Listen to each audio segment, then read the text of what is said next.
Hello friends, today we're going to read Alexander and the Terrible, Horrible, No Good, Very Bad Day. The author is Judith Viorst and the illustrator is Ray Ortiz.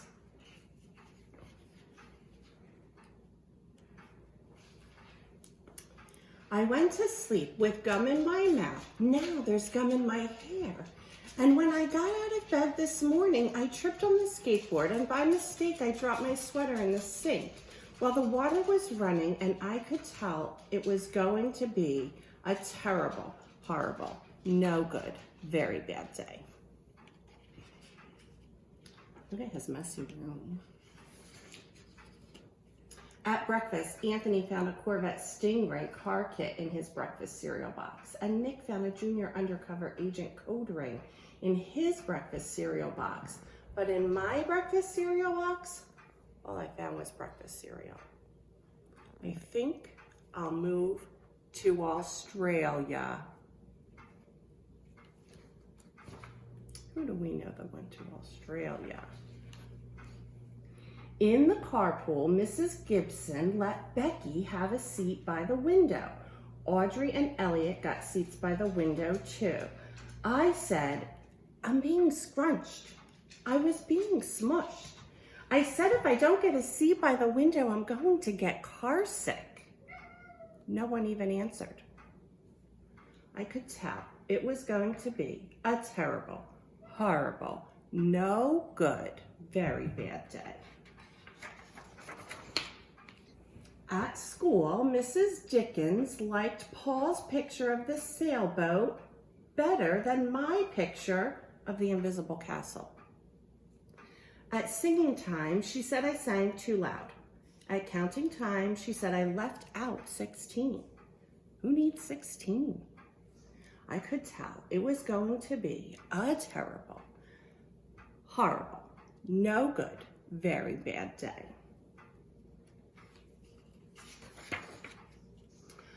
I could tell because Paul said I wasn't his best friend. He said that Philip Parker was his best friend and Albert Mower was his next best friend. And I think that I was only his third best friend. I hope you sit on a tack, I said to Paul. I hope the next time you get a double-decker strawberry ice cream cone, the ice cream part falls off and lands in Australia. There were 2 cupcakes in Philip Parker's lunchbox, and Albert got a Hershey bar with almonds, and Paul's mother gave him a piece of jelly roll, and it had coconut sprinkles on top. Guess his mother forgot dessert. It was a terrible, horrible, no good, very bad day.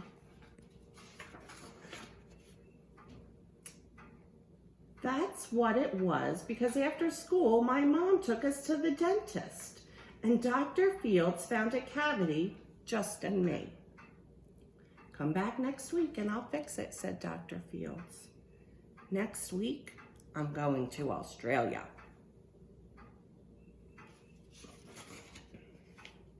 On the way downstairs, the elevator door closed on my foot.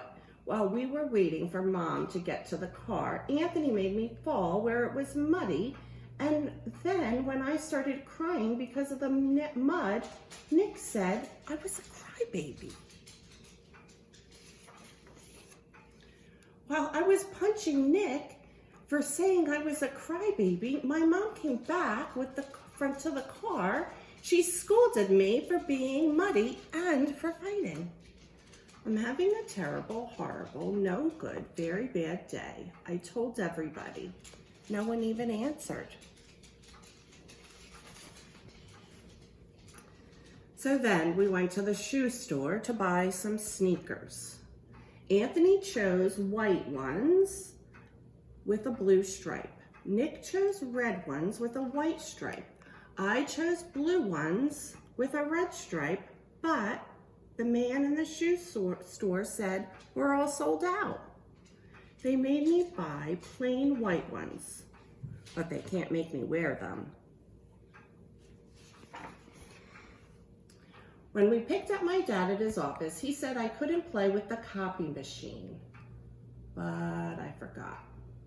He also said to watch out for books on his desk, and I was careful as I could be, except for my elbow. He also said don't fool around with the phone, but I think I called Australia. My dad said, please don't pick me up anymore. It was a terrible, horrible, no good, very bad day. There were lima beans for dinner. I hate limas. There was kissing on TV, and I hate kissing. Look, his tongue. My bathwater was too hot. I got soap in my eyes. My marble went down the drain, and I had to wear my railroad train pajamas. I don't like my railroad train pajamas.